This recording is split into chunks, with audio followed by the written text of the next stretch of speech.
Radio Hindustan. नमस्कार, ये है रेडियो हिंदुस्तान और मैं हूँ आपके साथ आरजे तनु। धर्म गंगा में आप सबका स्वागत है। आज प्रस्तुत है आचार्य अनिल वत्स जी की एक प्रस्तुति।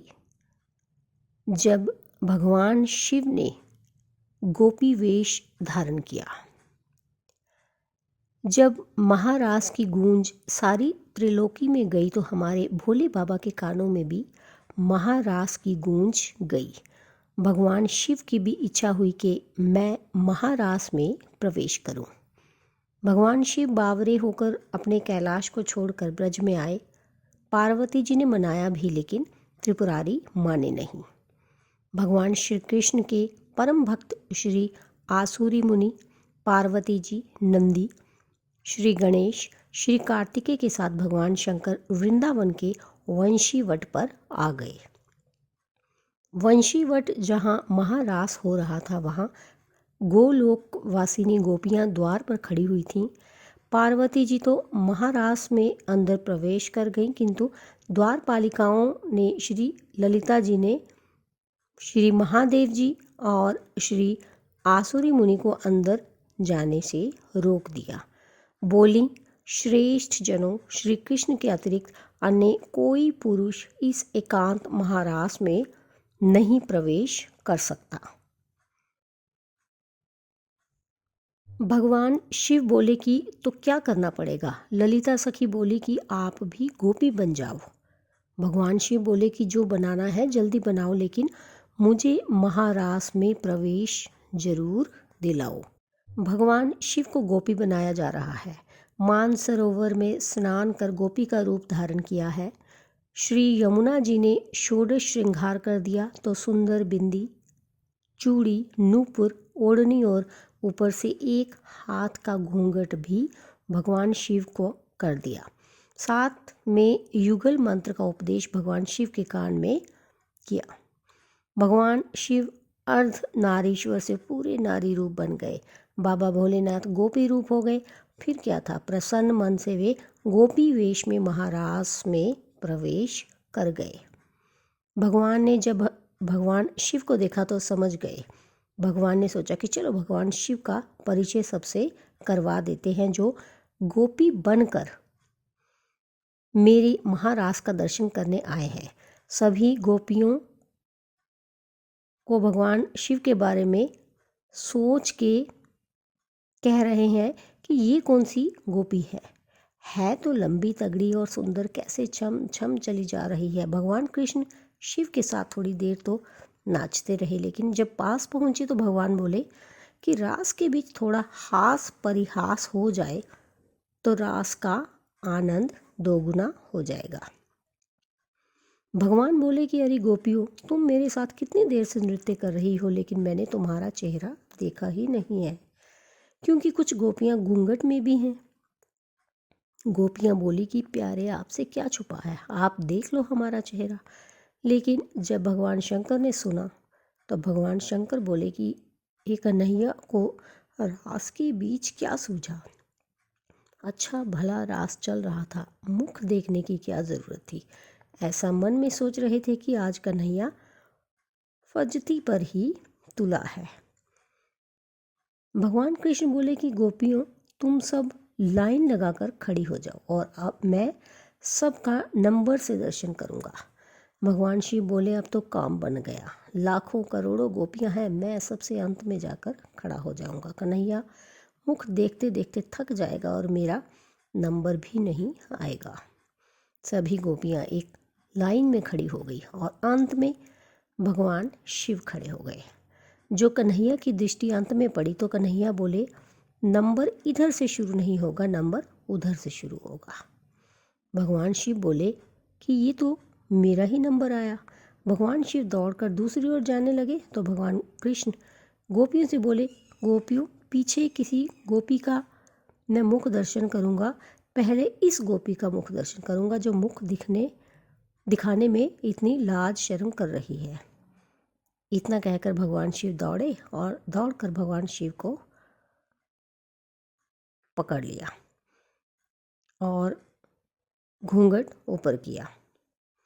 और कहा, आओ गोपेश्वर आओ, आपकी जय हो। बोलिए गोपेश्वर महादेव की जय, शंकर भगवान की जय। श्री राधा आदि श्री गोपेश्वर महादेव के मोहिनी गोपी के रूप को देखकर आश्चर्य में पड़ गईं। तब श्री कृष्ण ने कहा, राधे, ये कोई गोपी नहीं है, ये तो साक्षात भगवान शंकर है।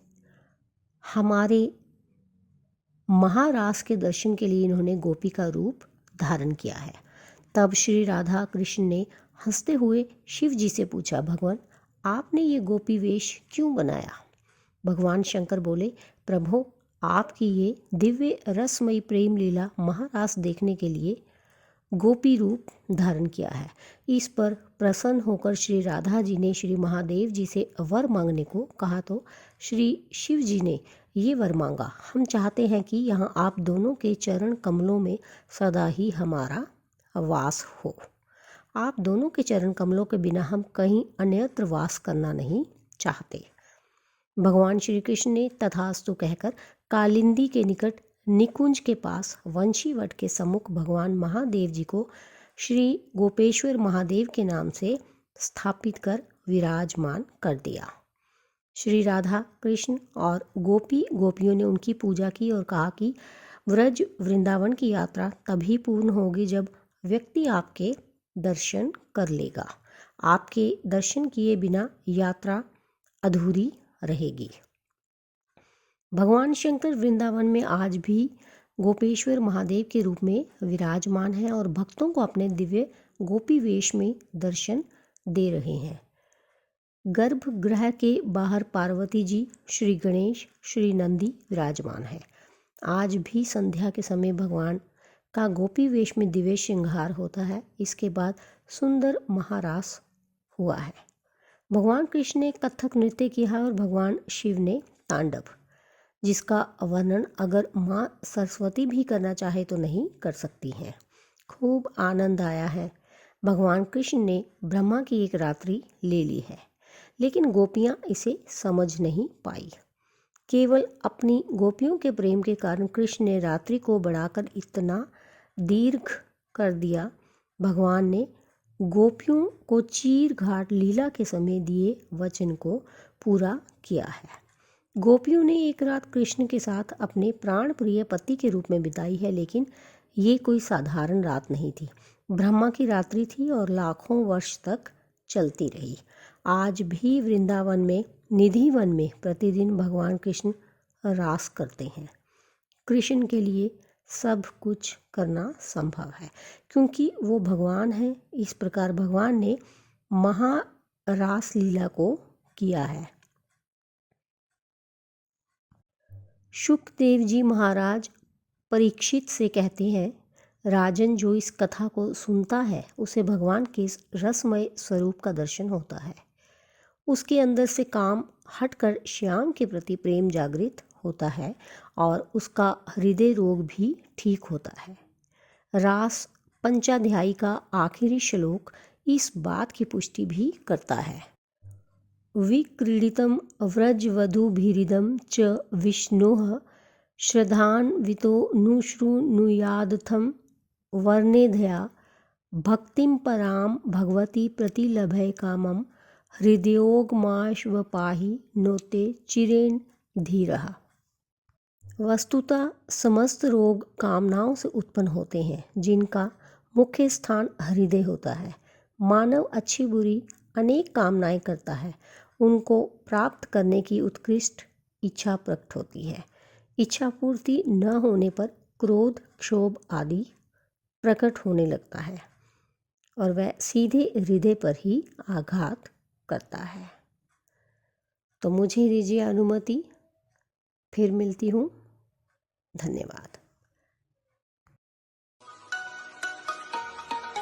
Radio Hindustan.